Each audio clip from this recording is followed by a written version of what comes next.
من يهده الله فلا مضل له ومن يضلل فلا هادي له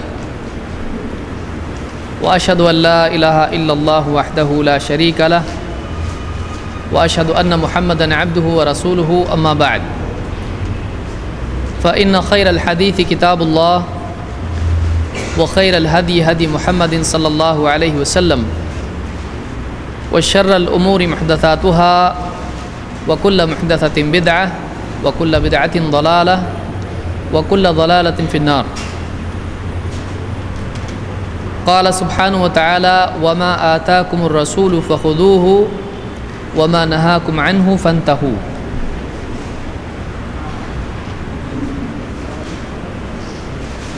آج سے اس اہم کورس کا سلسلہ ہم شروع کر رہے ہیں اور اس میں یہ ہمارا گویا کہ پہلا درس ہے. اگرچہ اس سے پہلے بھی ایک درس ہوا ہے لیکن وہ اختصار اور ایک بنیادی بات تھی، لیکن اصلاً آج سے ہم اپنا درس شروع کریں گے. یہ درس کیا ہے؟ دو موضوع ہیں،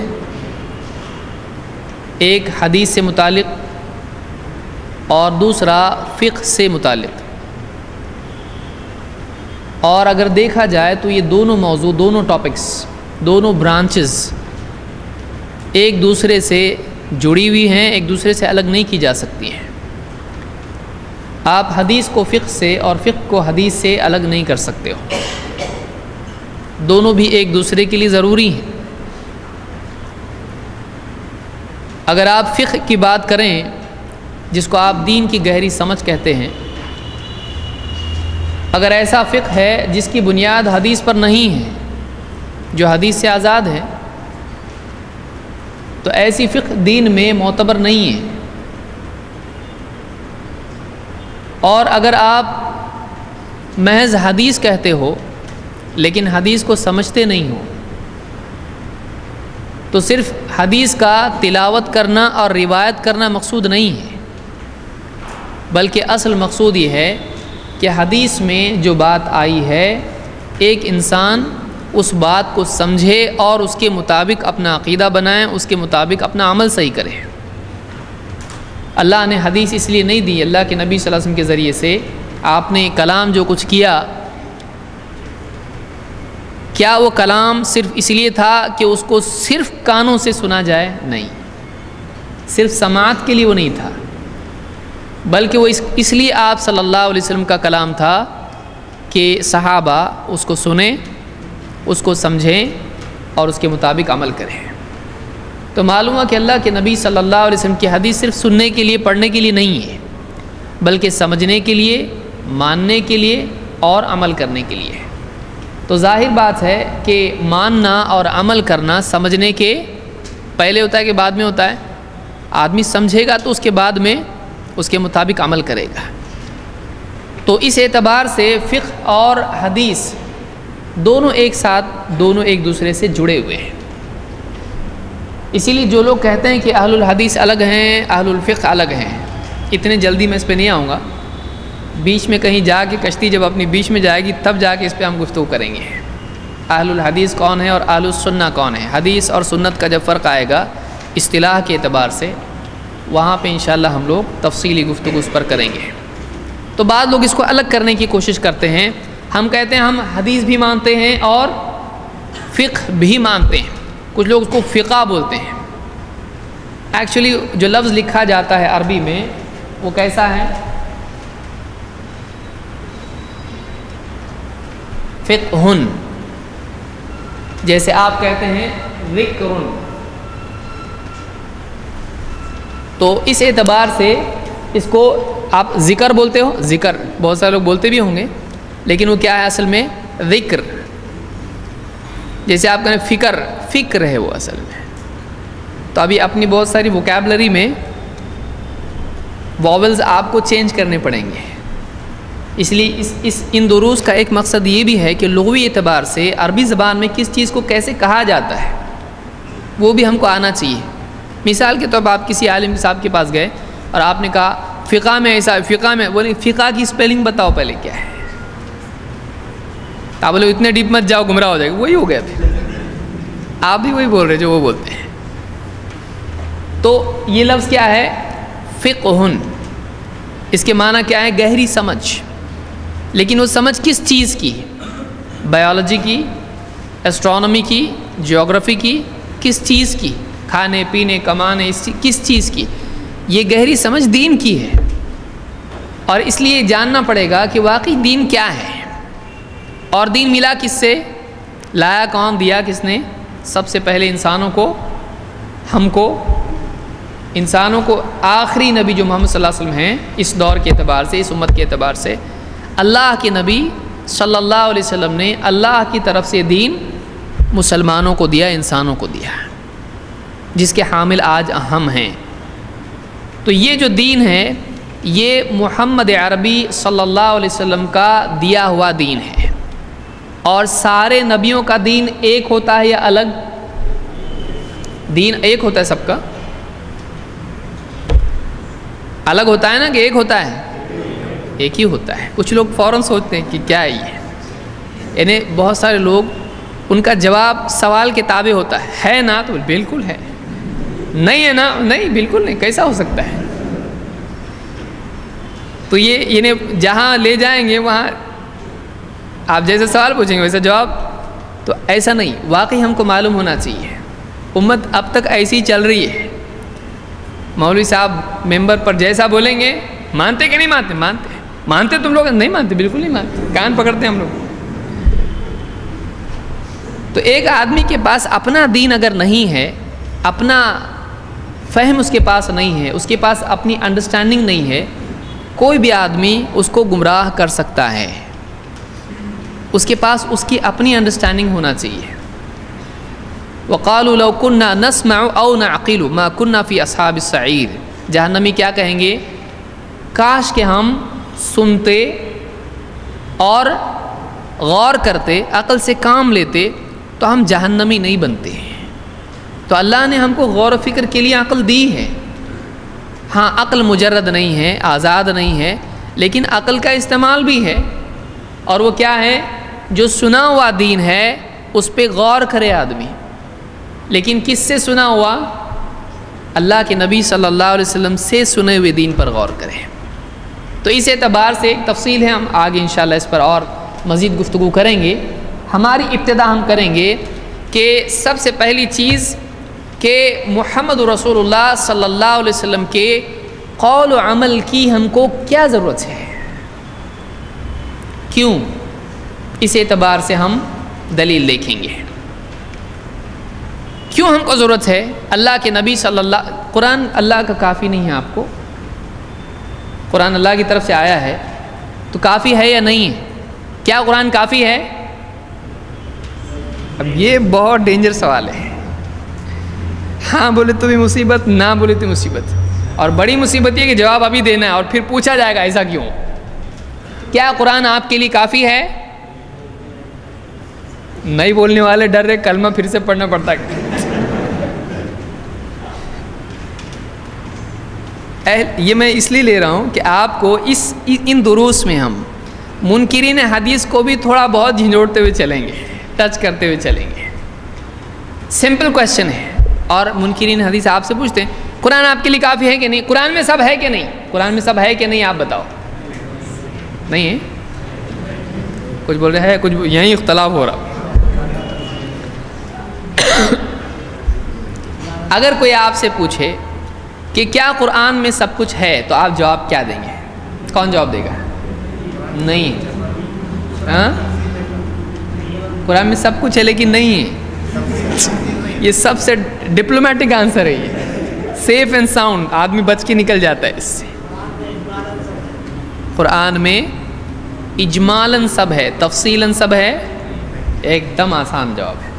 مشکل ہے یہ کہ ایک آدمی کہے قرآن میں سب کچھ ہے لیکن اجمالاً ہے، تفصیلاً نہیں ہے. قرآن میں کیا کیا کرنا ہے سب اللہ نے بیان کیا ہے. اسی لیے آپ دیکھیے یہ آپ کہاں سے لائے اصول؟ اجمالاً سب ہے، تفصیلاً نہیں ہے. بتائیے. نہیں ہے نا؟ ایسا اصول غلط ہے نا. ہے ایسا کہ نہیں؟ پہلے تو آپ یہ بتائیے کہ آپ جو حضرات خاص طور سے خاموش ہیں اب تک ان کو نہیں معلوم چل رہا کیا ہے. ہم تو حدیث کے بارے میں سننے آئے تھے، قرآن کے بارے میں شروع کر دیں کہ کیا آپ اس سے متفق ہو؟ آپ دوسرے دروس میں جو سنے ہوں گے بولیں ایسا تو کبھی دیکھے نہیں ہم نے، ایسا ہم کو پوچھنا شروع کرے، تم ہم کو بتاؤ، ہم کو کیوں پوچھ رہے آپ کو جب پوچھیں گے تو آپ سوچیں گے ہم صرف سن کے سنی بنے ہوئے ہیں اور سن ہو گئے ایک دم.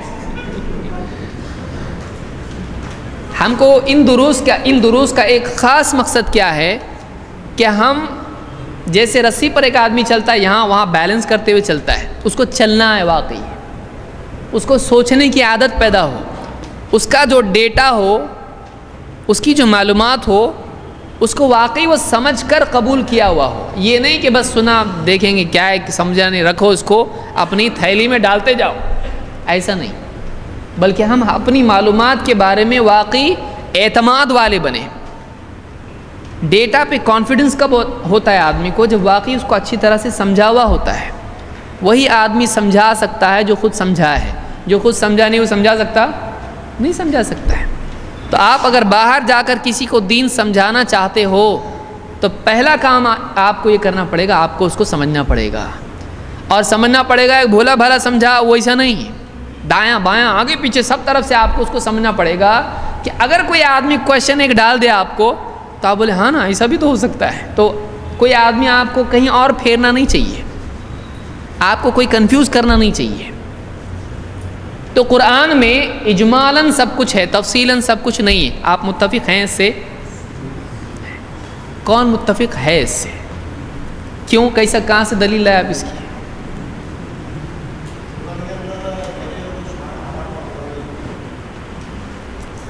اچھا جو بولے گا وہ سوچ کے بولے میں کیا بول رہا ہوں. ادنا درجہ یہ کہ سننے والوں سے پہلے بولنے والے کو معلوم ہو میں کیا بول رہا ہوں.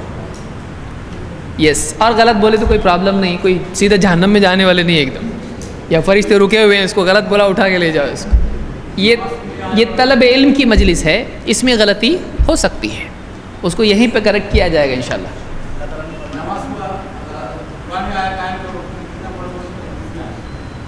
قرآن میں نماز قائم کرا ہے لیکن اس کی تفصیل حدیث میں آئی. مثال کے طور پر کیا قرآن میں نہیں ہے جو حدیث میں اس کی تفصیل ہے؟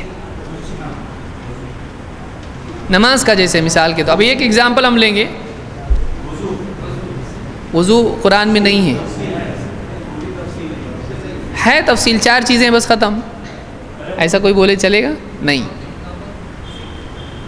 وضو، تیمم اور نماز 3 آئے. ایگزامپل بڑھانا ہے یا ایگزامپل کو سمجھنا ہے؟ چلیے ایک وضو لیتے ہیں ہم لوگ. وضو میں کیا چیز ایسی ہے جو قرآن میں نہیں اور حدیث میں ہے؟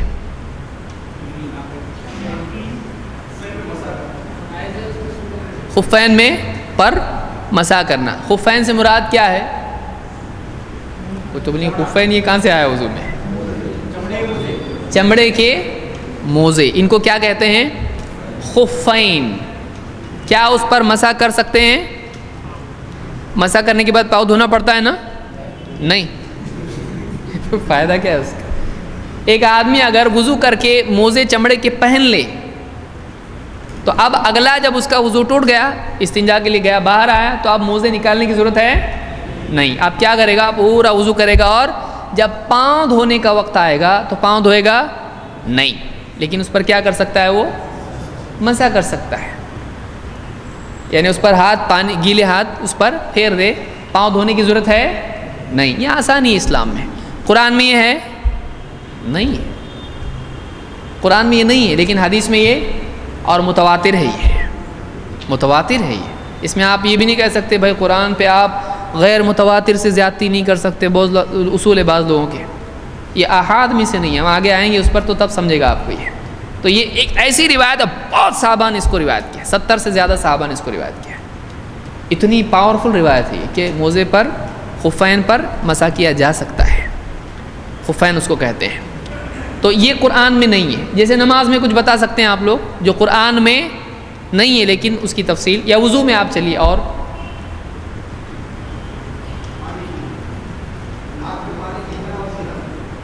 کلی کرنا، ناک میں پانی ڈال ڈالنا، کانوں کا مسح کرنا قرآن میں ہے نہیں ہے، لیکن حدیث میں ہم کو ملتا ہے کہ اللہ کے نبی صلی اللہ علیہ وسلم ایسا کرتے تھے۔ تو معلوم ہوا کہ چہرہ دھونے کا جو حکم ہے اس میں کلی کرنا اور ناک میں پانی ڈالنا اور اس کو صاف کرنا بھی ہے، کیونکہ یہ اجمال ہے چہرہ، اس کی تفصیل کیا ہے، ڈیٹیلڈ کیسا کرنا ہے، اس کو کتنے بار دھویا جائے، کہاں سے کہاں تک دھویا جائے، اور ناک میں پانی دینا، کلی کرنا، یہ سب اس میں آتا ہے۔ یا سر کا مسح ہے تو اس میں کیا آتا ہے، کانوں کا مسح بھی آتا ہے، کیونکہ جب بھی اللہ کے نبی صلی اللہ علیہ وسلم سر کا مسح کرتے تھے آپ کیا کرتے تھے، کانوں کا بھی مسح کرتے تھے۔ تو قرآن میں اجمالاً سب کچھ ہے لیکن تفصیلاً اس کی مثالیں آپ نے دی، دلیل آپ نے نہیں دی۔ سمجھ رہا ہے مثال اور دلیل میں فرق سمجھ میں آپ کو؟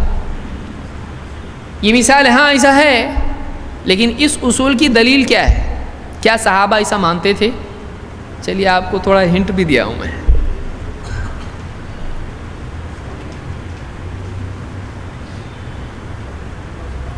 ایسے وقت میں بہت اچھا طریقہ ہوتا ہے کہ پنکھا دیکھا جائے بہت سارے لوگوں کے لیے، ادھر کچھ تو ملتا ہے کیا؟ ایک عورت عبداللہ ابن مسعود رضی اللہ تعالیٰ عنہ کے پاس آئی،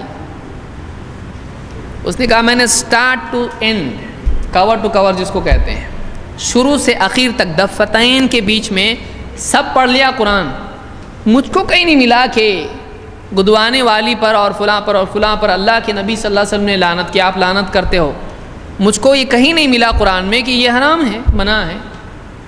یہ بخاری مسلم کی روایت ہے۔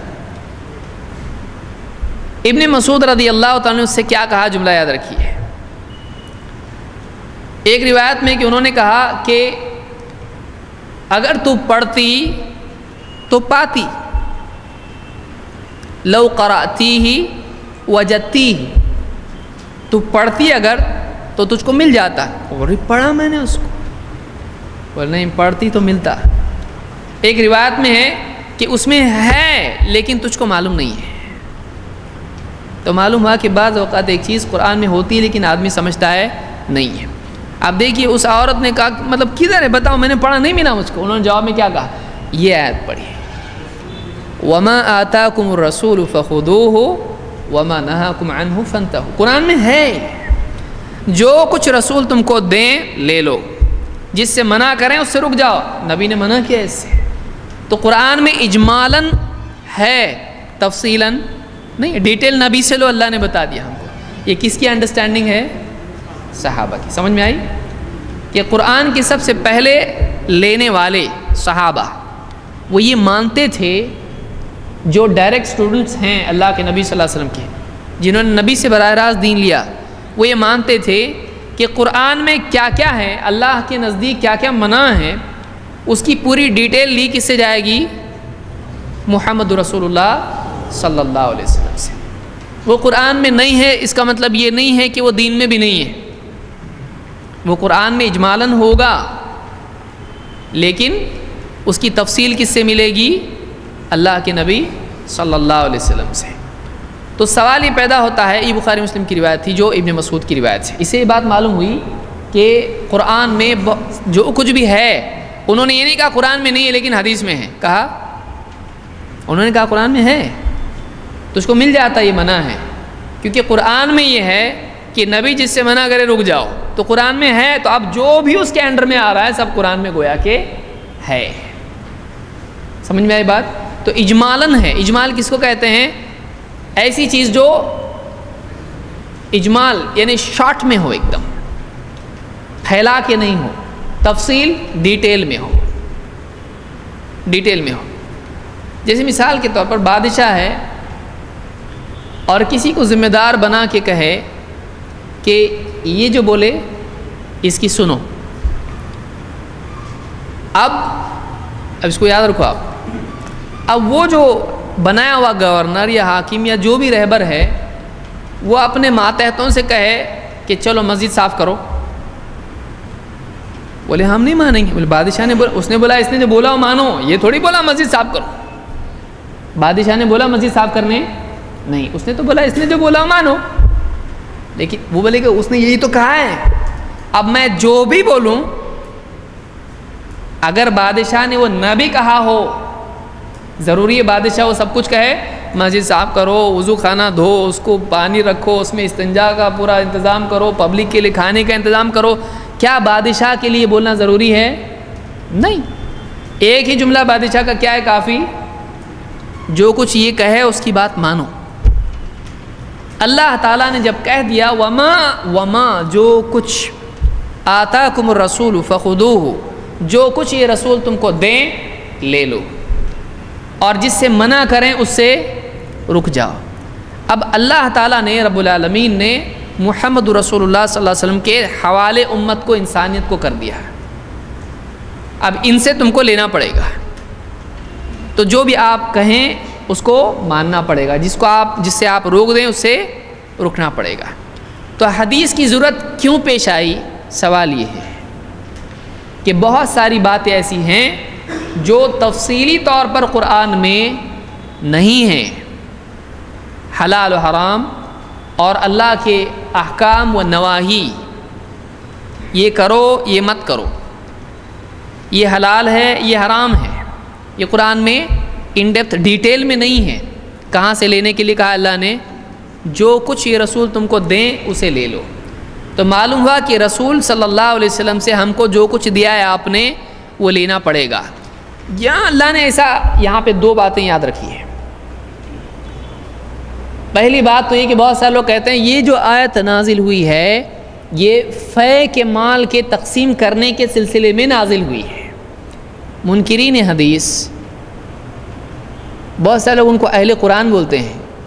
کیا لائق ہیں وہ اس نام کے لائق ہیں وہ لوگ؟ کیا ان کو اہل قرآن کہا جا سکتا ہے؟ اہل قرآن تو وہ جو قرآن والا ہو، جو قرآن کے الٹا جا رہا ہے. قرآن بول رہا نبی کی مانو، وہ نہیں مان رہا، کیا وہ اہل قرآن ہے؟ نہیں ہو. تو وہ منکرین حدیث ان کو کہنا چاہیے، ان کو اہل قرآن نہیں کہنا چاہیے. ہم نام بھی صحیح دیں. بہت سارے لوگوں کو ہم سنی بولتے ہیں. سنی کون ہے؟ واقعی جو سنت پہ چلنے والا ہے. اس لیے اہل علم سلف ایسا لقب ان لوگوں کو نہیں دیتے تھے جو اس لقب کے حقدار نہ ہو. بدعتی کی تعظیم بھی سنت کی تحقیر ہے، اس کو یاد رکھیے. تو ہم کو ایسا لقب کسی کو نہیں دینا چاہیے جس میں اس کی تعظیم ہو، خصوصاً جب کہ وہ بدعت اور خرافات اور باطل فرقوں کا آدمی ہو. تو یہ منکرین حدیث ہے. وہ کیا کہتے ہیں؟ وہ کہتے ہیں یہ فے کا جو مال ہوتا ہے، جنگوں کے سلسلے میں جو بھی مال آتا ہے اس میں ایک مال فے کا ہوتا ہے. اس کی ڈیٹیل میں ہم نہیں جائیں گے. وہ مال بانٹنے کے بارے میں آیت ہے کہ جو مال تم کو رسول دیں وہ لے لو، جو نہیں دیں ٹھیک ہے، اس کے بارے میں شکایت مت کرو، اس سے رک جاؤ، لینے سے رک جاؤ، اپنے طور پر اس میں ہاتھ ڈال کے لو مت. تو یہ کس بارے میں آیت نازل ہوئی؟ فے کے. اس لیے آپ اس کو ساری حدیثوں کے بارے میں نہیں لے سکتے. کون بول رہا ہے؟ یہ اہل قرآن بول رہے نا؟ ہاں بول رہے بہت سارے لوگ، وہ ایبسنٹ تھے تھوڑی 2 منٹ پہلے. یہ منکرین حدیث کہتے ہیں. آپ اس کو کیسے ریفیوٹ کرو گے؟ بہت سارے میں آپ کرو ہم سن رہے نا، آپ بولو نا.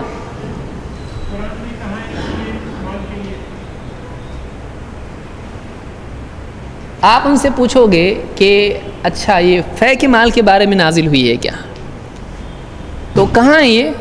بولیں گے بخاری میں ہے، مسلم میں، فلاں حدیث کی کتاب میں. اچھا آپ مانتے ہیں ان کو؟ یعنی آپ ان کو رد کرنے کے لیے ان میں سے دلیل لے رہے. یعنی آپ جس چیز کو رد کر رہے ہو، حدیث کو، آپ بول رہے حدیث نہیں ماننا چاہیے. آپ ان حدیثوں سے دلیل لے رہے ہو کہ یہ جو آیت ہے یہ فے کے مال کے بارے میں آئی. تو دلیل کہاں سے ملی؟ حدیث سے. تو ثابت کیا ہوا؟ حدیث نہیں ماننا چاہیے. یعنی آپ جس کو نہیں ماننا چاہیے آپ اسی سے دلیل لے رہے ہو. آپ کیا کریں؟ مثال کے طور پر ان کی بات نہیں ماننا چاہیے، ان کی بات بھروسے کے لائق نہیں کیونکہ یہ گناہ گار ہیں، ان کی بات نہیں ماننا چاہیے کے لیے ان کو ہی بلا رہے آپ، اور پوچھیں ماننا چاہیے؟ بولے نہیں. تو آپ انہی کی بات کو، یعنی آپ جس کو رد کر رہے ہو آپ اسی کو دلیل لے رہے ہو. یعنی آپ کے نزدیک وہ معتبر نہیں ہے اور آپ اپنے سپورٹ میں اس کو گواہ بنا رہے ہو. کتنے چالاک ہیں! چالاک ہے کہ بھولے، سمجھ میں نہیں آ رہا. دوسری بات یہ کہ قرآن کے اس عموم میں کہیں بھی اللہ نے یہ نہیں کہا ہے کہ آپ کو اگر مان لے، کیونکہ ہم تو حدیث کو مانتے ہیں نا، ہم ان کے ایسا نہیں کر سکتے ہیں، ٹھیک ہے بتایا آپ تو مانتے ہیں نا حدیث میں ایسا ہے، بالکل ہے۔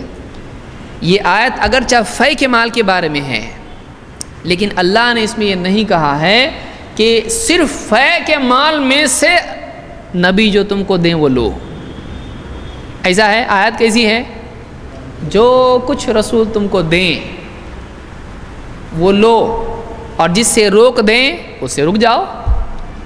فے کا مال دیں، فے کا مال لے لو، ہدیہ دیں، ہدیہ لے لو، حکم دیں، حکم لے لو۔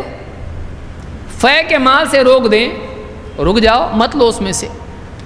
دنیا کی کوئی چیز اٹھانے سے منع کریں، مت لو، وہ رک جاؤ اس سے۔ کسی کام سے منع کر دیں، اس سے رک جاؤ۔ تو یہاں عموم ہے جس میں فے کا مال بھی آتا ہے اور اس کے علاوہ بھی اور چیزیں ہیں۔ سمجھ میں آئی بات؟ تو اس آیت سے ایک بات یہ معلوم ہوئی کہ اللہ تعالیٰ نے رسول اللہ صلی اللہ علیہ وسلم نے جو کچھ، یہاں جب عموم ہے اس کو عموم کہا جاتا ہے، اس کو کیا کہتے ہیں؟ عموم کا مطلب ہوتا ہے جنرل، جنرلائزیشن، ایک عام ہے، انکلوسیو ہے، یہ ساری چیزیں اس میں آتی ہیں۔ فے کا مال بھی آ جاتا ہے، اس میں فے کے مال کا انکار ہے نہیں، وہ آ کے اور بھی چیزیں، جو کچھ رسول تم کو دیں وہ لے لو، اور جس سے روک دیں اس سے رک جاؤ۔ یہاں معلوم ہوتا ہے کہ رسول نے کیا صرف قرآن دیا ہے یا نہیں؟ جو احکام ہیں حلال و حرام کے، فرائض جو بھی ہیں، کیا صرف وہی علم دیا ہے جو قرآن کا ہے، یا اس کے علاوہ بھی کچھ دیا ہے؟ اس کے علاوہ بھی دیا ہے۔ صحابہ کیا کرتے تھے؟ ایسا کرتے تھے، آتے تھے قرآن بتاؤ ہم کو، ہاں ٹھیک ہے قرآن سنیں، بالکل بھاگو سیدھا گھر کو واپس، اس کے علاوہ کچھ سننا نہیں ہے۔ کیا ایسا کرتے تھے؟ نہیں۔ بعض لوگوں نے جہالت میں کہا کہ رسول نعوذ باللہ ڈاکیے کی طرح ہیں، ڈاکیے کا کام خط پہنچانا ہے، چلے جاؤ، اس کو کوئی مطلب نہیں اس سے۔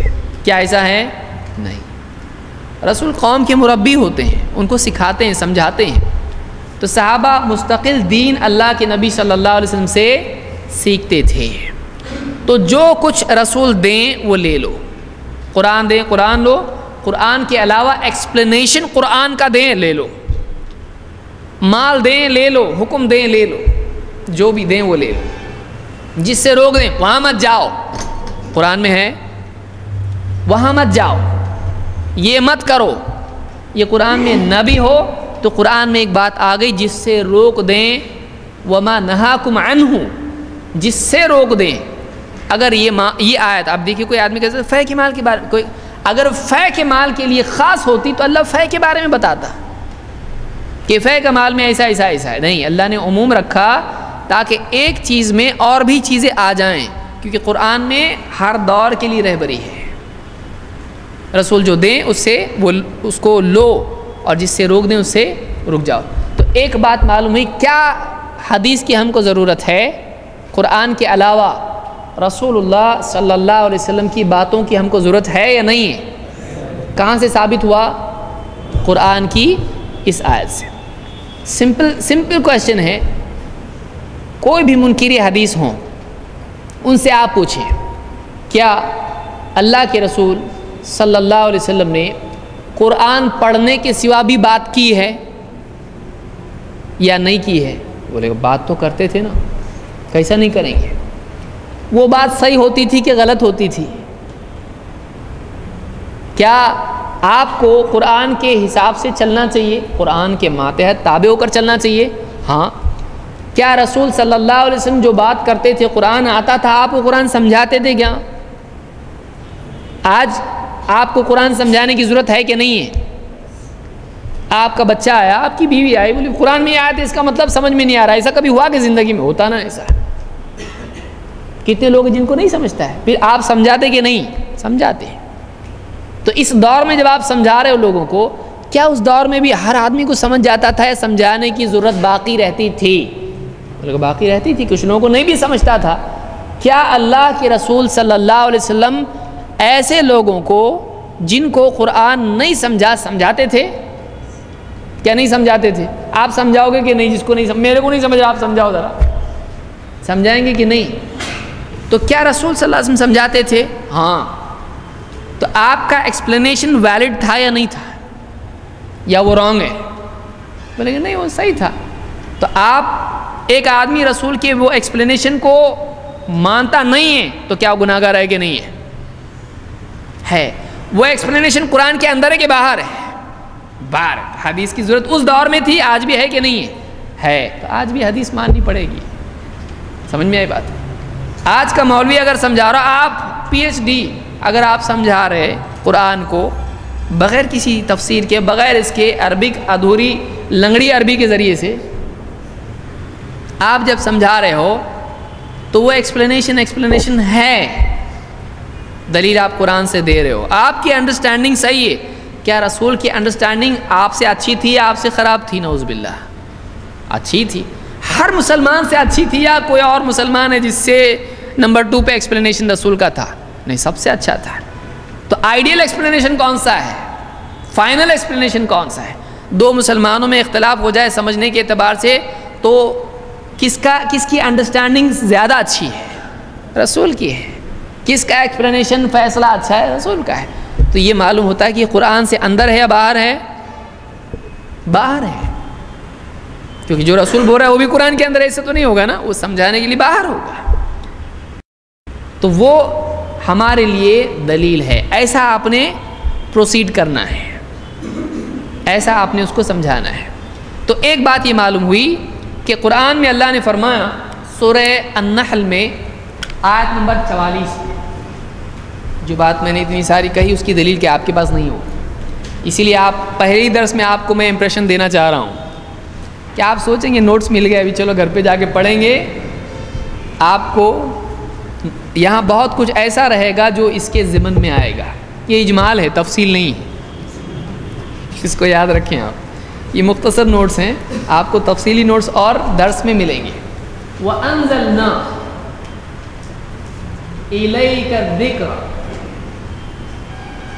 لِتُبَيِّنَ لِلنَّاسِ مَا نُزِّلَ إِلَيْهِمْ وَأَنزَلْنَا، اور ہم نے نازل کیا ہے اے نبی، إِلَيْكَ آپ کی طرف، الذِّكْرَ یہ نصیحت، یاد دہانی، ریمائنڈر، وارننگ. قرآن کیا ہے؟ نصیحت کی کتاب ہے. تو اے نبی یہ نصیحت کی کتاب ہم نے آپ کی طرف نازل کی ہے. کیوں آپ کی طرف؟ کیوں؟ ہر ایک کو کیوں نہیں دیا؟ لِتُبَيِّنَ، تاکہ، لام یہاں پر لام التعلیل ہے، تاکہ آپ، so that you can, you should، تاکہ آپ، لِتُبَيِّنَ لِلنَّاسِ، سارے لوگوں کو آپ سمجھا دیں، بیان کریں. تبینا بیان سے، بیان بانا سے. بانا کا مطلب ہوتا ہے الگ ہو جانا. اسی لیے طلاق میں جو طلاق جس میں بیوی شوہر ہمیشہ کے لیے الگ ہو جاتے ہیں اس طلاق کو کیا کہتے ہیں؟ طلاق بائن، الگ. تو حق اور باطل، کنفیوژن اور یقین، ان دونوں کو الگ کرنے والی چیز کیا ہے؟ کس کے ذمے ہے؟ لِتُبَيِّنَ لِلنَّاسِ، تاکہ اے نبی آپ لوگوں کو بیان کر دیں. کیا بیان کریں؟ ما نزل الیہم، ما کیا، نزل نازل کیا گیا ہے، الیہم ان کے پاس، ان کی طرف. تو معلوم یہ ہوا کہ اگر یہ تبیین نکال دیں تو پبلک کو کیا نازل ہوا معلوم ہی نہیں پڑے گا. تو اللہ نے دیکھی سمپل آیت ہے، کتنی عمدہ آیت ہے یہ. اس میں منکرین حدیث کی ریڑھ کی ہڈی سرجری کے ذریعے سے نکالی جا رہی ہے. بھاگو آپ کہ اے نبی ہم نے آپ کی طرف بھیجا ہے اور آپ کو یہ ڈیوٹی دی ہے کہ آپ سمجھاؤ، بتاؤ لوگوں کو کیا ہے یہ. لوگوں کو نہیں سمجھیں گا کیا نازل ہوا ہے، آپ سمجھاؤ لوگوں کو، کلیئر کٹ سمجھاؤ آپ. اور کس کو سمجھاؤ؟ عرب کے لوگوں کو.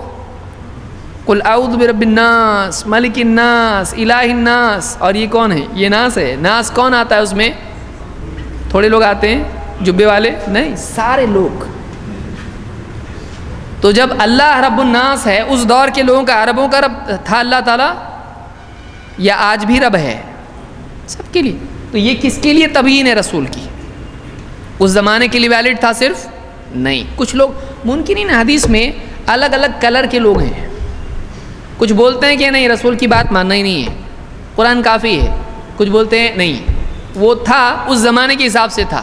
جیسے ہر زمانے کی حکومت ہوتی ہے اس کی ماننی پڑتی ہے. آج ہٹلر کی بات ماننا ہے ہم کو, آج فلاں کی نپولین کی بات ماننا ہے نہیں. اس زمانے کے بادشاہ تھے, آج کے نہیں. تو اس زمانے کے رولر تھے اللہ کے نبی, نعوذ باللہ, صرف حاکم تھے. آج اور حاکم ہے, اس زمانے میں اور حاکم تھا. آپ حاکم تھے, آپ کی بات ماننی تھی, لیکن کب؟ اس زمانے میں, آج نہیں. یہ دوسری پارٹی ہے. تیسری پارٹی بولتی آج بھی ماننا چاہیے تھا, لیکن آج کلیئر ہے ہی نہیں تو مانیں گے کیا؟ اتنا مکس اپ ہو گیا ہے کہ کیا مانیں کیا نہیں مانیں, کون سی نبی کی بات کون سی نہیں, سمجھ میں نہیں آ رہا اپنے کو.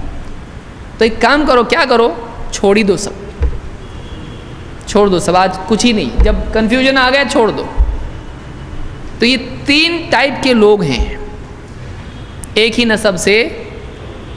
یہ 3 قسم کے لوگ پیدا ہوئے ہیں.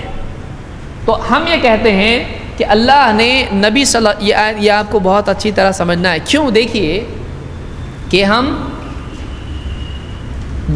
جس بارے میں گفتگو کرنے والے ہیں اس میں حجیت حدیث کے اعتبار سے اور اسی طرح سے حدیث کی تقسیم, تفریق, ضعیف, صحیح, یہ سارا جو معاملہ آ رہا ہے اس میں ہم کو ان سے ڈیل کرنا پڑے گا. یہ لوگ بولتے اتنا حدیث میں ہے, قرآن میں, قرآن اچھا کیا حدیث اچھی, جس میں کوئی کنفیوژن نہیں ہوا اچھا یا کنفیوژن والا اچھا, کیا لوگے آپ؟ تو بھولا بھلا مسلمان ایک دم ٹوپی ووپی پہن کے اتر اتر لگا کے سرما لگا کے بولے گا جس میں کوئی کنفیوژن نہیں بولے گا. تو حدیث کی ضرورت کیا ہے؟ قرآن میں سب ہے کہ نہیں ہے؟ اب بولیں گا قرآن میں نہیں بولا تو گیا ایمان سے باہر سیدھا.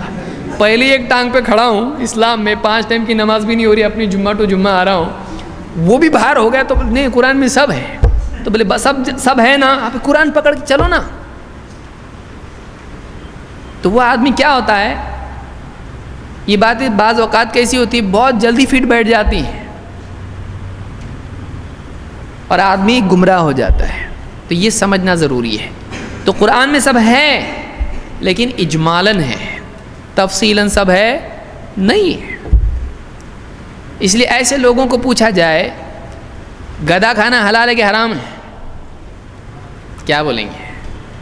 حرام بولے تو قرآن میں کدھر بتاؤ, اور حلال ہے بولے تو لاؤں ابھی کھلائیں بٹھا کے, دعوت ہے آپ کی. خوب کھانے کے بعد بولے گدھا تھا یہ, کیا گدھا ہے؟ پہلے پوچھ لیتا تو کھانے والا کیا کہے گا, میں بھی گدھا ہی نکلا. پہلے پوچھنا چاہیے تھا دعوت کیا کی ہے. تو ایسے لوگوں کو گدھے کی دعوت کی جا سکتی ہے تاکہ مزید ان کی عقل میں اضافہ ہو. اور اللہ نے گدھے ہی کی مثال دی ہے ان لوگوں کے لیے جن کے پاس متن ہو اور فہم اور ایمان اور عمل نہ ہو. یاد رکھیے اس کو. مثل الذین حملوا التوراۃ ہے نا ثم لم يحملوها كمثل الحمار يحمل اسفارا. ان لوگوں کی مثال جن کو تورات دی گئی لیکن انہوں نے اس تورات کے حامل ہونے کا حق ادا نہیں کیا, ان کی مثال گدھے کی طرح ہے جو بوجھ اٹھائے ڈھوئے پھرتا ہے. جو علم کا حامل ہو لیکن اس کا سمجھنے والا اور عامل نہ ہو, تو ایسا انسان جو اس کے فہم اور عمل سے قاصر ہو, نہیں کر رہا ہے, نہ سمجھ رہا ہے, نہ اس پہ عمل کر رہا ہے, اس کی مثال گدھے کی طرح ہے جس کی پیٹھ پر کتابوں کا بوجھ لادا گیا ہو. علامہ آ رہے ہیں لیجیے, کیوں ان کے سر پہ اتنی کتابیں, پیٹھ پہ اتنی کتابیں, تو علامہ بولیں گے گدھے پر کتابوں کا ڈھیر لاد دی ہے. اس کو علامہ بول سکتے ہیں نہیں, محدث بول سکتے ہیں, اس پہ حدیث کی کتابیں رکھ دی تو اگر نہیں بول سکتے. تو حامل علم واقعی عالم نہیں ہوتا ہے جب تک کہ اس کا صحیح فہم, اس کا یقین اور اس کا عمل اس کی زندگی میں نہ آئے. اسی لیے اللہ نے یہود کو کیا کہا, گدھے کی طرح ہی ہے. تو یہاں بھی اس دور کے وہ حضرات بہت ہی معذرت کے ساتھ جو قرآن ماننے کے یقین اور کانفیڈنس کی بنیاد پر حدیثوں کا انکار کرتے ہیں, یہ اسی صف میں ہیں, یہ انہی گدھوں کی طرح ہیں. بہت معذرت کے ساتھ کہ جن کا ذکر قرآن میں آیا ہے، کہ جنہوں نے تورات لی لیکن تورات کا صحیح فہم اور اس پر عمل نہیں کر پائے، تو قرآن ان کے پاس ہے لیکن قرآن کا صحیح فہم نہیں ہے۔ جو نبی کے فہم کو چھوڑ کر قرآن کے ماننے کا دعویٰ کرے وہ گدھے سے بدتر ہے، وہ گدھے سے بھی بدتر ہے۔ گدھا تو کم سے کم اپنے مالک کو پہچانتا ہے، یہ تو اپنے مالک کو واقعی پہچاننا نہیں کہ اپنے رہبر کو نہیں پہچان رہا ہے، رہبر کو بھی نہیں۔ دھوبی کا گدھا ہوتا ہے کہ نہیں ہوتا ہے، برابر جاتا ہے نا اس کے ساتھ۔ تو یہ اس سے بدتر ہے کہ نبی اپنے رہبر کو نہیں پہچان رہی ہے، کہ اللہ تعالیٰ نے جس کے پیچھے چلنے کے لیے اس کو کہا ہے اس کو بھی نہیں پہچان پا رہی ہے، اس کی حیثیت ہی ختم کر دی نبی کی۔ اللہ تعالیٰ سمجھتا فرمائے۔ تو یہاں پر اس آیت میں، یہ بہت اہم آیت ہے، یہ سورہ النحل کی 44 نمبر کی آیت ہے، یہ بہت اہم آیت ہے۔ تو ایک چیز یہ معلوم ہوئی کہ رسول جو کچھ دیں وہ لینا ہے، ٹھیک۔ اس سے کیا آپ کو ملا کہ اس حدیثیں بھی اس کے انڈر میں آتی ہیں کہ نہیں آتی ہیں؟ آ جاتی ہیں، کیونکہ جو رسول نے دیا ہم کو، اس لیے حدیث کی ضرورت ہے۔ نمبر 2، اس آیت سے معلوم ہوا کہ رسول اللہ صلی اللہ علیہ وسلم نے قرآن کو ایکسپلین کیا، والنٹریلی کیا یا آفیشیلی کیا؟ سمجھ رہے ہیں آپ کو؟ یعنی چلو میں اپنی طرف سے سمجھا دیتا ہوں، ایسا کیا؟ کس کی طرف سے اپوائنٹڈ تھے؟ جب بادشاہ کی طرف سے حکم ہے سمجھاؤ، تو معلوم ہوا کہ بادشاہ اس پر راضی ہے کہ ایسا سمجھانا چاہیے۔ آپ سمجھانے کس کو بولیں گے؟ جس کو سمجھانے نہیں آتا اس کو بولیں گے کہ جس کو آتا اس کو بولیں گے؟ تیرے کو نہیں آتا نا سمجھانے، چل کھڑا ہو سب کو سمجھا، ایسا کریں گے آپ؟ اس کا سمجھایا کچھ بھی صحیح نہیں رہتا، چلو اس کو طے کرو مشورے سے، اس کو سمجھانے کے لیے کریں گے آپ کس کو سمجھانے کے لیے بولو گے؟ پوری امت کے لیے۔ ایک ایسے انسان کو آپ طے کرو گے کہ جو واقعی سمجھا ہوا ہے، جس کے سمجھ پر آپ کو اعتماد ہے۔ اب بتائیے، آپ کا اعتماد ٹوٹ سکتا ہے کہ نہیں؟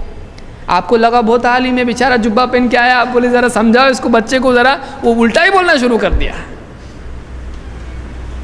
بیڑی نہیں پینے کا، تمباکو کھائے تو چلتا، ایسا بول دیا اس نے۔ ہم دیکھ پیتے کیا بیڑی، ہم تمباکو کھاتے کھا لی۔ ارے بابا جبہ والا ہے، پھیٹے والا ہے، لیکن تو آپ خاموشی رہو، آپ خاموشی تھے اچھا تھا۔ آدمی کی عقل اس کی زبان کے نیچے چھپی ہوئی ہوتی ہے، جیسی زبان کھولا عقل معلوم پڑ جاتی کتنی ہے۔ تو ایسے کئی لوگ ہوتے ہیں۔ تو آپ کا اعتماد غلطی کر سکتا ہے، ٹھیک ہے؟ کیا اللہ کا اعتماد، اللہ تعالیٰ کسی کو اپوائنٹ کرے وہ غلط ہو سکتا ہے؟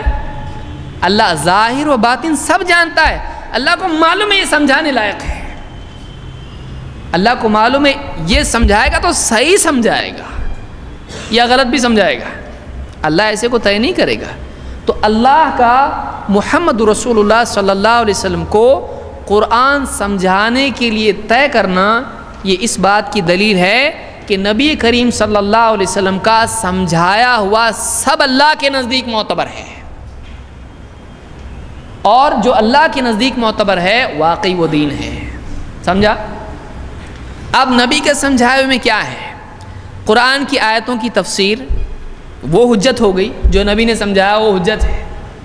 پچھلے واقعات کی تفصیل، بنی اسرائیل میں ایسا ایسا ایسا تھا، وہ سب حجت ہے۔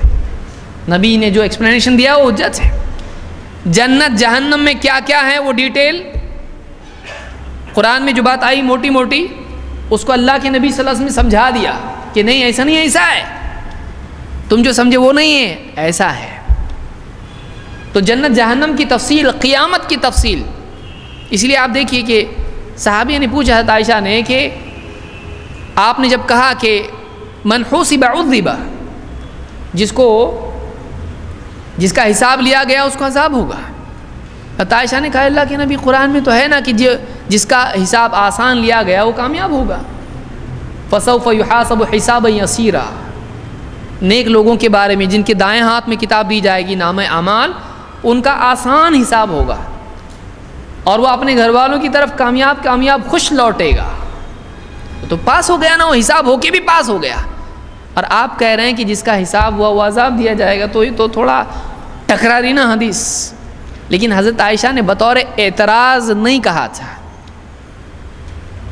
بلکہ اس کو سمجھنے کے اعتبار سے پوچھا تھا کہ آپ کی بات، قرآن کی بات، یہ سمجھ میں نہیں آ رہا ہم کو کیا ہے۔ بعض لوگ اس کو الٹا دلیل بناتے، دیکھو حضرت عائشہ نے نبی کی بات کے مقابلے میں قرآن رکھا، تو اس سے خود ثابت ہوتا ہے کہ نبی کی بھی بات ہو تو قرآن سے ٹکراتی ہو تو اعتراض کرنا چاہیے۔ حضرت عائشہ نے کیا۔ یوگا کوئی کرے گا الٹا ہو کے سب کو دے گا، سب الٹے دکھیں گے، سب کو بتا رہے سیدھا سیدھا ہو جاؤ، سب الٹے ہیں تم لوگ، بولے چاچا ذرا تم تھوڑے الٹے ہو جاؤ، سب سیدھا دکھے گا۔ بعض اوقات آدمی الٹا ہو جاتا ہے، سب اس کو الٹے دکھتے ہیں۔ تو یہاں حضرت عائشہ کی روایت سے وہ لوگ دلیل لیتے ہیں، ان کو بولیں آپ اس میں سے دلیل کائے کو لے رہے، آپ حدیث ہے یہ، آپ اس سے دلیل لے کے اصول بنا رہے جبکہ اس کو ہی مان رہے نہیں آپ۔ پہلی غلطی۔ دوسری غلطی، اللہ کے نبی صلی اللہ علیہ وسلم نے جواب میں کہا کہ نہیں ایسا نہیں ہے، بلکہ وہ تو صرف پیشی ہوگی، وہ جو حساب یسیر ہے، آسان حساب، وہ عرض ہوگا، یعنی اعمال کا پیش کرنا، اللہ بندے کے سامنے پیش کر دے گا کہ تو نے یہ کیا نا، ہاں کیا، یہ کیا، اللہ کیا میں نے ایسا، تو بندہ بولتے جائے گا، مانتا چلا جائے گا، اللہ میں نے کیا سب کچھ، انکار نہیں کرے گا، اور اللہ اس کے بعد میں کہے گا کہ معاف کر دیا تجھ کو، یعنی اس کے سامنے اس کے اعمال، اس کا حساب اس طرح سے آسان ہوگا، کیا کیا کیا کیا معاف، تو حساب ہوا ایک دم لائٹ حساب ہوا اس کا، ٹائٹ نہیں ایک دم۔ تو یہ کیا ہے؟ یہ آسان حساب ہے، اعمال نامہ اس کے سامنے بس پیش کر دیا جائے گا، کیوں کیا ایسا تو نے؟ تو اب وہاں کیا ہو گیا معاملہ؟ اس لیے آپ نے فرمایا من نوقش عذب، جس کا حساب ادھیڑا جائے گا وہ عذاب دیا جائے گا۔ تو معلومہ حساب کی دو قسمیں ہوئی، اسی لیے حساب وہاں کون سا ذکر کیا گیا ہے؟ آسان حساب، تو اس کے ساتھ ایک ایڈجیکٹو لگا ہوا ہے نا، وہ مطلق حساب نہیں ہے، آسان حساب ہے وہ، تو معلوم ہے کہ حساب کون سا ہوگا؟ مشکل بھی ہوگا، تو جو مشکل ہوگا اس کے بارے میں حدیث ہے، آسان کے بارے میں حدیث نہیں ہے، تو یہ کون سا فہم ہے؟ نبوی فہم ہے۔ اب اس میں مزید دلیل، اس کو کوئی دلیل بناتا ہے کہ حدیث کے مقابلے میں قرآن پیش کیا جا سکتا ہے، تو سوال یہ ہے کہ حضرت عائشہ کو جب نبی صلی اللہ علیہ وسلم نے یہ بتایا تو انہوں نے قرآن کو مانا کہ حدیث کو مانا؟ مانا نا، تو حضرت عائشہ نے اس جواب کو تسلیم کیا یا نہیں کیا؟ خاموش ہو گئی۔ تو معلوم ہوا کہ قرآن کی ایسی بات جو حدیث سے ٹکراتی دکھائی دے، پھر اور حدیث میں ایکسپلینیشن اس کا مل گیا تو حدیث کو مان لینا چاہیے۔ تو اس سے تو الٹا حدیث کی حجیت ثابت ہو گئی کہ فائنل اطمینان حضرت عائشہ کو کس پہ ہوا؟ کس کے ایکسپلینیشن پہ ہوا؟ نبی صلی اللہ علیہ وسلم کے۔ تو معلوم ہوا کہ نبی کے ایکسپلینیشن کو مان لینا چاہیے، تو اس سے تو الٹا حدیث کی حجیت، آتھینٹسٹی ثابت ہو گئی، دین میں حجت ہے، حدیث ماننا ہی چاہیے، یہ ثابت ہوا۔ سمجھ میں آئی بات؟ یہ بہت لمبی بات ہے، اس کو میں ایک مقدمے کے طور پر اس موضوع کے لیے ضروری سمجھ رہا ہوں، اس لیے کہ حدیث کی تحقیق میں جو حدیث کے نہ ماننے کا ایک بہت بڑا سبب، بلکہ میں سمجھتا ہوں سب سے بڑا سبب، ان لوگوں کی پست ہمتی ہے جو حدیث کی تحقیق کی صلاحیت نہیں رکھتے ہیں، نہ اس کے لیے پریپئر ہونے کی اوقات ان کی ہے۔ بعض لوگ کیسا کرتے ہیں، پچھلے درس میں میں نے کیا سمجھایا تھا آپ کو کہ بچے کیا کرتے ہیں، دھاگا جب پھنس جاتا ہے پتنگ کا، بہت الجھ گیا ہے ایک دم، تو بچہ سلجھانے کی کوشش کرتا ہے، نہیں آ رہا تو کیا کرتا، ادھر سے توڑتا ادھر سے توڑتا، پھینک دیتا اس کو، اور گرہ مان کے بچا ہوا دھاگا استعمال کرتا۔ کون اتنا کرتے بیٹھے گا بھائی؟ تو یہی منکرین حدیث کی مینٹالٹی بچوں والی ہے۔ لیکن عقل مند آدمی کیا کرتا ہے، صبر سے، سکون سے برابر کھولتا ہے اس کو، الجھا ہوا معاملہ ہے اس کو سلجھاتا ہے۔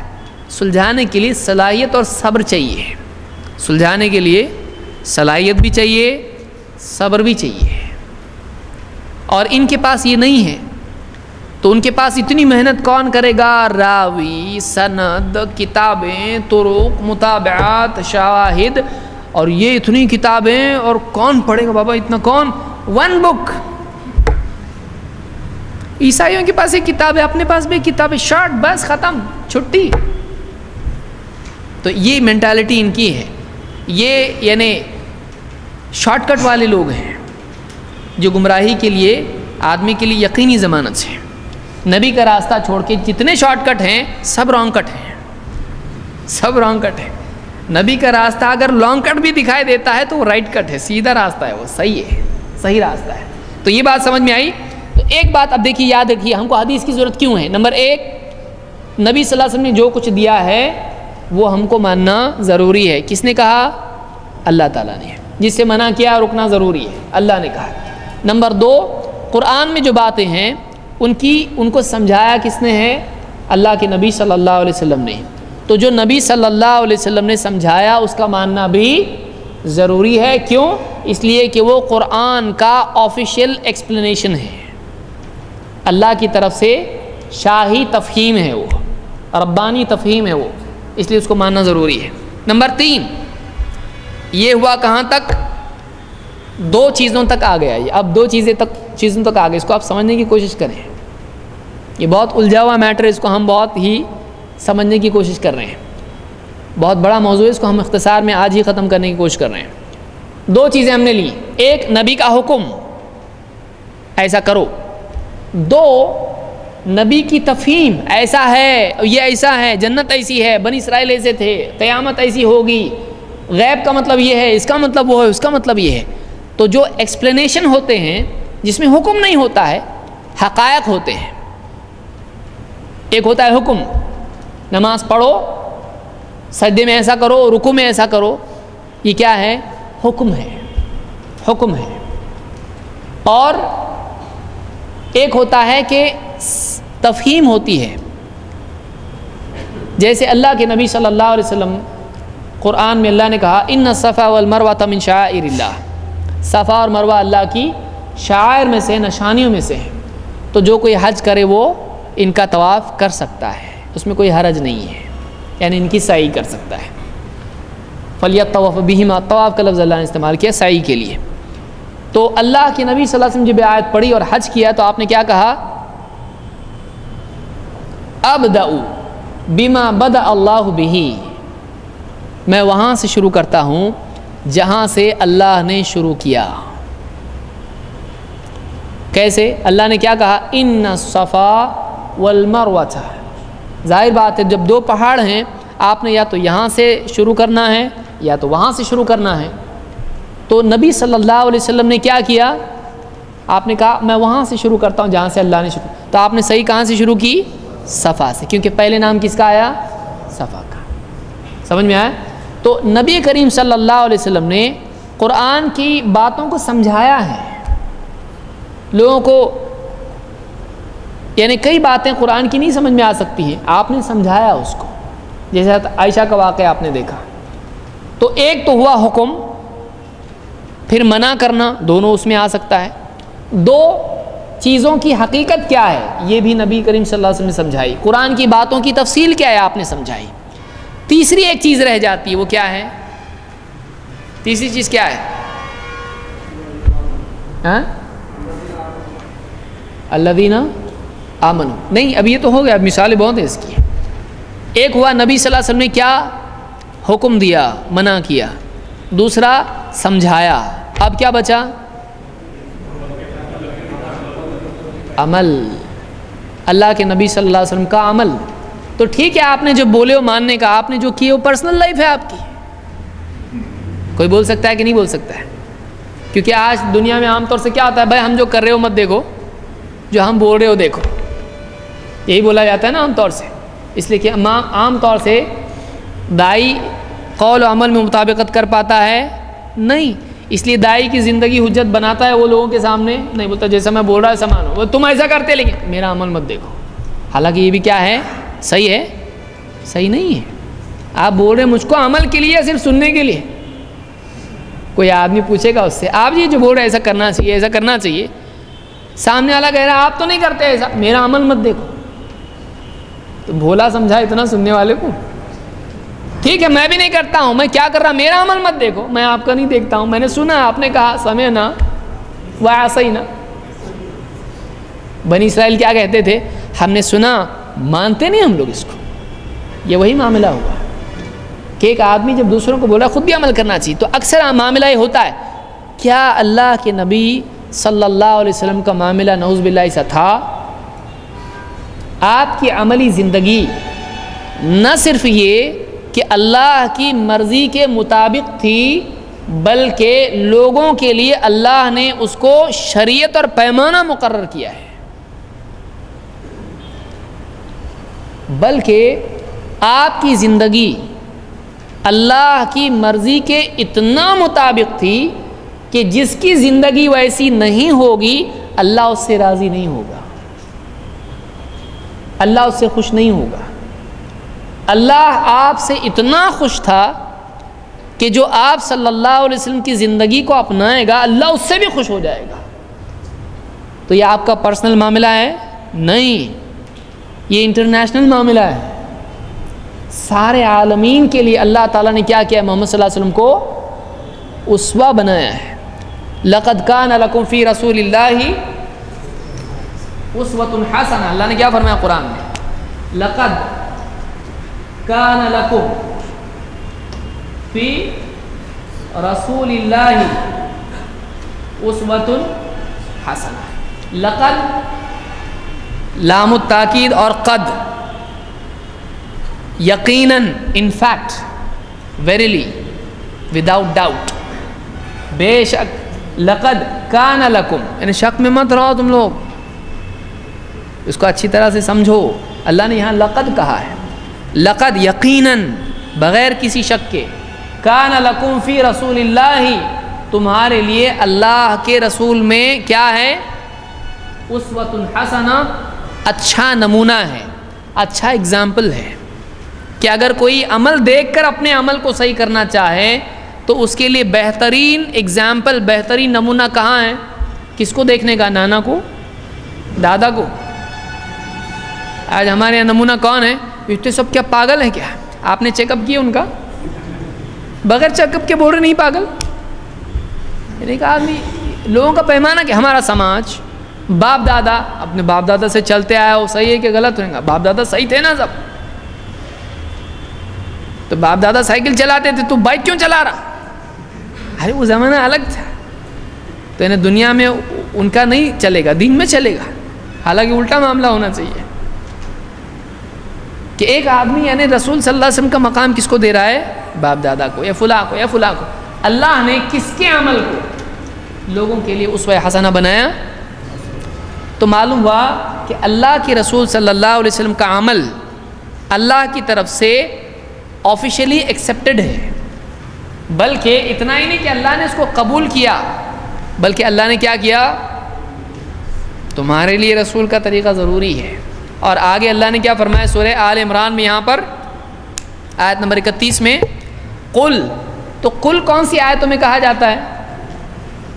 آپ بتائیے، ایک بات بتائیے، قرآن نبی صلی اللہ علیہ وسلم کے ذمے پورا پہنچانا تھا یا تھوڑا؟ پورا۔ اور یہاں اگر کسی آیت میں قل نہ آئے تو کیا لوگوں کو بتانا ضروری ہے کہ نہیں نبی کے لیے؟ بلغ ما انزل الیک من ربک، جو نازل ہوا ہے آپ کے رب کی طرف سے پہنچاؤ، تو ہر آیت پہنچانا ضروری ہے نا نبی پر۔ اس آیت میں اللہ نے کیا کہا؟ اے نبی آپ کہو لوگوں سے۔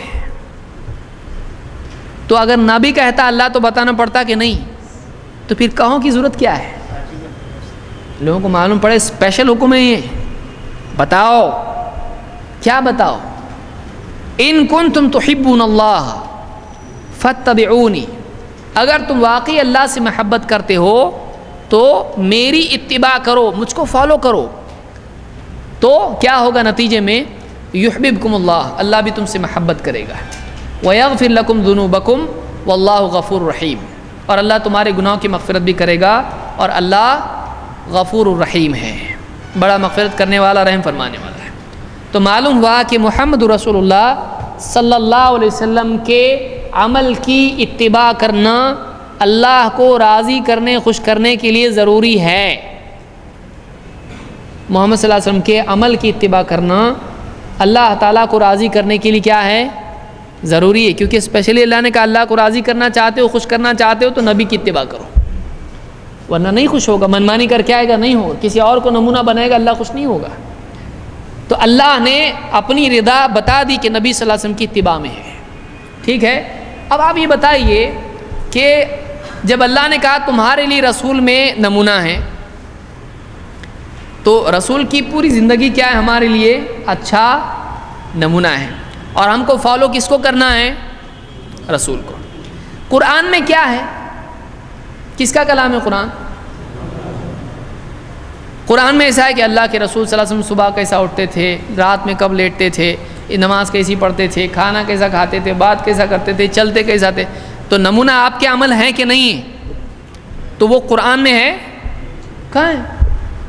تو صحابہ پہ جب یہ حکم آیا تو وہ کیا کرتے تھے؟ قرآن پڑھتے تھے جا کے رسول صلی اللہ علیہ وسلم کی زندگی دیکھنے کے لیے. جب آپ کی زندگی نمونہ ہے تو وہ قرآن میں دیکھتے تھے، آپ کی زندگی کہاں دیکھتے تھے؟ آپ کو دیکھتے تھے. تو قرآن کے اندر دیکھتے تھے یا باہر؟ باہر. اور وہ جو آپ کی زندگی صحابہ نے دیکھی اس کو اس زمانے کے لیے نمونہ ہے یا بعد والوں کے لیے بھی؟ بعد والوں کے لیے بھی ہے. تو انہوں نے جو نقل کیا وہ خامخواہ غلطی کی ہے، نعوذ باللہ. جیسے بعض لوگ بولتے ہیں خامخواہ اتنے بکھڑے بنا کے رکھے، ایک قرآن کی اتنی ساری کتابیں بنا کے رکھ دی ان لوگوں نے حدیث کی. اب اس کو معلوم نہیں ہے اس کی ضرورت کتنی ہے. ورنہ قرآن سے یہ ثابت ہی نہیں کر سکتا ہے کہ نازل کس پہ ہوا ہے. قرآن کس پہ نازل ہوا؟ قرآن میں محمد لا کے کھڑا کر دیا، یہ محمد ہے تو چلے گا؟ کوئی آدمی کہے قرآن کس پہ؟ بما نزل علی محمد ہے نا قرآن میں، جو لوگ ایمان لائے اس پر جو محمد پر نازل ہوا ہے. ایک محمد اپنی بستی میں سے ڈھونڈ کے لایا ہے کو جبہ وبہ پہنا کے، بولے دیکھو اس کا نام کیا ہے؟ محمد ہے. اور خاص بات یہ اس کے ابا کا بھی نام محمد ہے.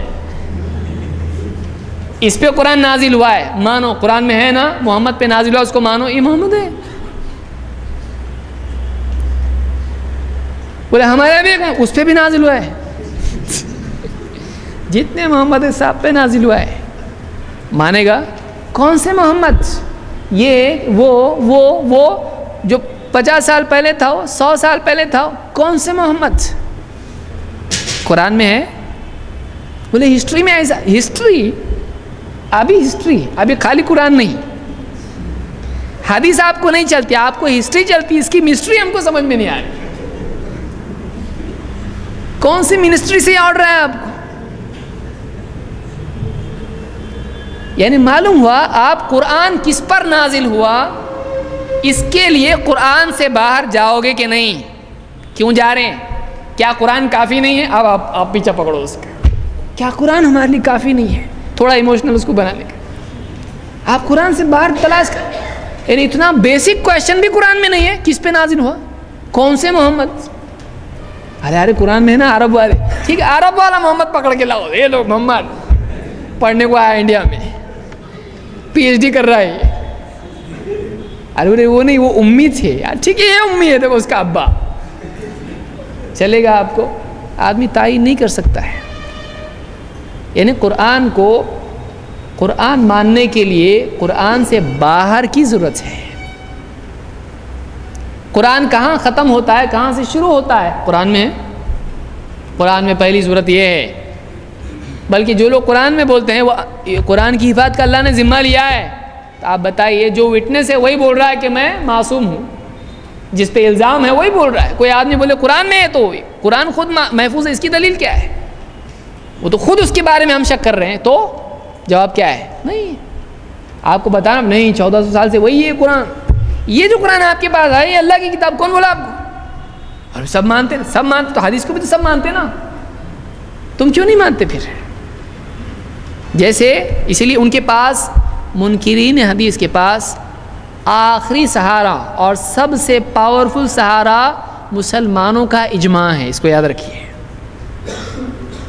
اینڈ میں کیا بولے گا؟ آپ بولو یہ قرآن ہے. کون بولا تم کو؟ اور یہ قرآن ہے نا، سب مانتے ہیں، آپ بھی مانتے ہیں. ٹھیک ہے یہ اللہ کی کتاب ہے. کون بولا آپ کو؟ اور اس کی حفاظت یعنی اتنے پورے کی حفاظت یہ سورہ بقرہ کی ہے، سورہ کون سی نساء کی حفاظت کا ذمہ کس نے لیا ہے؟ اللہ نے. کون بتایا آپ کو؟ یہی وہ قرآن ہے جس کی حفاظت کا اللہ نے ذمہ لیا. کون بولا آپ کو؟ اس پہ لکھا ہوا ہے یہی قرآن سورہ فاتحہ سے لے کے سورہ الناس تک جو قرآن ہے اس کی حفاظت کا اللہ نے ذمہ لیا. کون بولا آپ کو؟ ہے اس میں اس آیت میں؟ نہیں.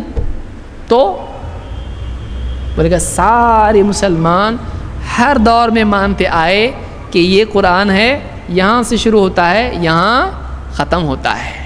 اچھا آپ کے نزدیک اجماع دلیل ہے کیا؟ اچھا ہم ذرا بیٹھو، تھوڑی چائے پیو اور سنو ایک بات۔ سارے مسلمان شروع سے لے کر آج تک یہ مانتے آئے ہیں کہ محمد صلی اللہ علیہ وسلم کی بات بھی ماننا ضروری ہے۔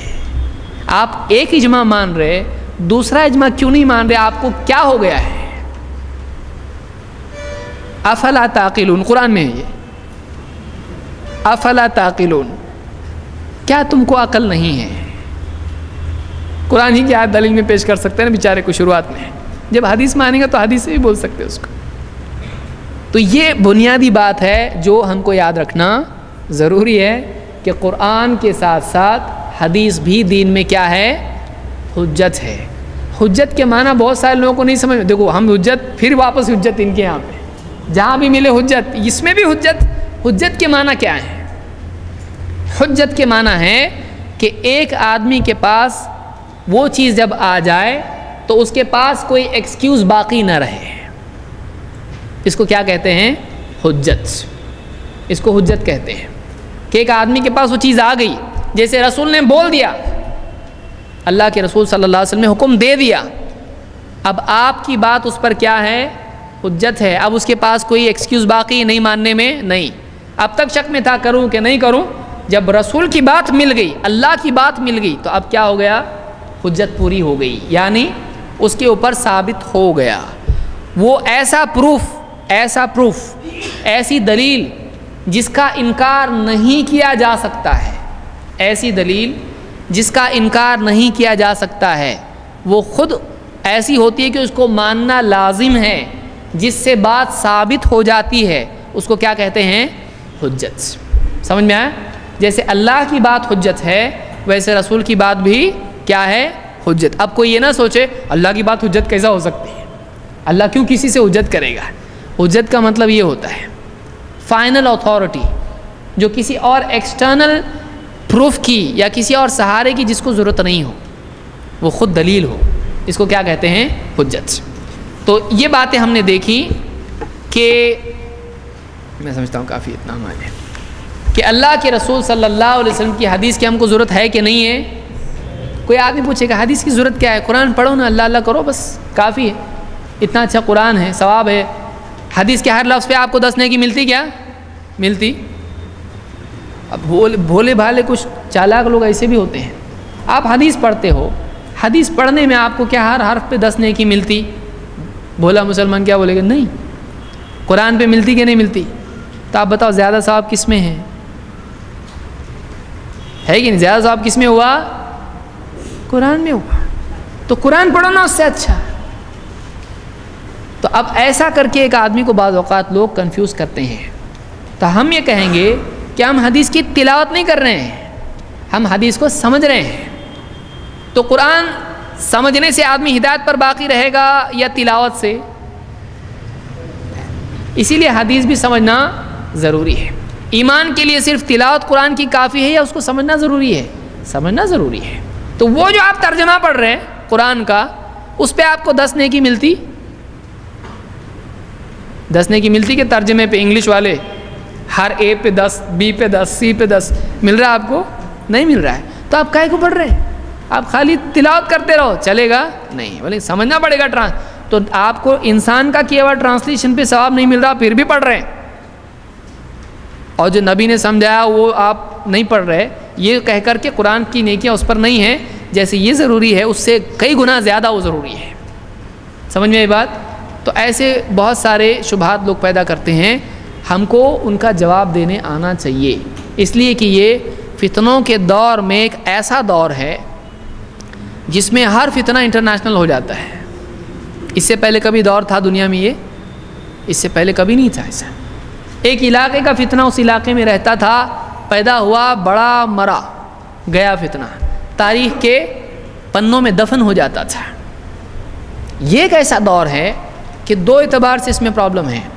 ایک یہ کہ میڈیا کی طاقت اتنی بڑھ چکی ہے کہ ایک علاقے میں ایک فتنہ پیدا ہوتا ہے، وہ ابھی پودے کا پیڑ نہیں بنتا ہے لیکن پوری دنیا میں چھا جاتا ہے، ہر آدمی تک وہ بات پہنچ جاتی ہے۔ دوسرا یہ کہ لوگ گڑے مردے اکھاڑ رہے ہیں آج، کہ بہت ساری ایسی چیزیں، ڈاؤٹس اور بہت سارے کنفیوژن مسلمانوں کے بارے میں، اسلام کے بارے میں، اللہ کے بارے میں، قرآن کے بارے میں، رسول کے بارے میں آج نکال رہے ہیں، اللہ کے نبی صلی اللہ علیہ وسلم کی زندگی کے بارے میں شبہات پیدا کر رہے ہیں، غیر مسلم بہت سارے لوگ ایسے ہیں۔